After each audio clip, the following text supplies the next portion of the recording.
Assalamu alaikum wa rahmatullah. My brothers and sisters, I wanted to share something that happened with me personally. Not too long ago, I went to visit a friend of mine whose mother was dying of cancer. She had been battling cancer for about 5 years, and news came to me that she was on her last days. So I went to visit the brother, and as I sat down with him, he was explaining to me that his mother is going through that state of sakarat al-maut, conscious and unconscious, and that the cancer was really starting to spread all over. So as I sat with this friend of mine and we were talking, his eyes teared up. So I assumed that because his mother's dying, and so I tried to comfort him, and I said to him, look, this is natural in life. And he said to me, I'm not crying because she's leaving. And of course I am upset, but that's not why I'm crying. I said, then why are you upset? He said, I'm upset because all my life I've never thanked my mother for what she's done.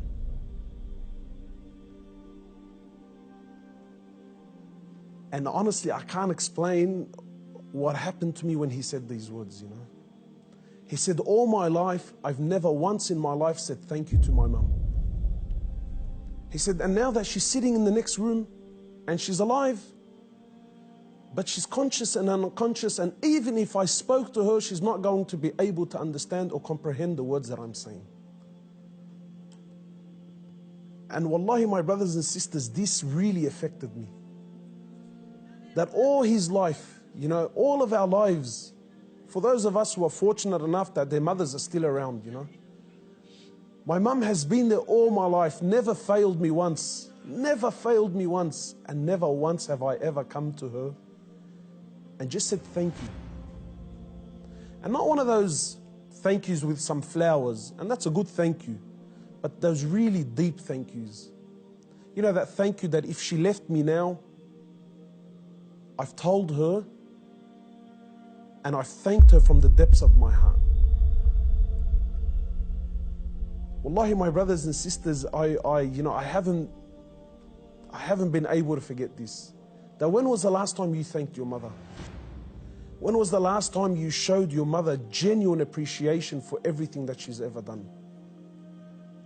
Or are we going to be like those, or are we going to be of those who, when our mothers leave us permanently, then we will sit back and remember and start to regret that I didn't take advantage of the opportunity when I had it. My brothers, in many places around the world, they celebrate this thing called Mother's Day. And it breaks my heart because in Islam, in truth, Mother's Day is every day. We don't single out one day of the year to say, oh, Mum, look, I remembered you today. But rather, we're ordered by Allah and His Prophet, more or less, to remember our mothers on a daily basis. A man came to the Prophet of Allah and he says to him, O Prophet of Allah, and many of us get this hadith wrong.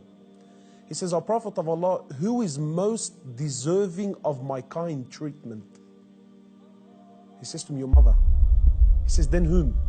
He said to him, your mother. He said to him, then whom? He said to him, your mother. He said, then whom? He said, then your father. Many of us, we interpret this to be love, that my mother is most deserving of my love.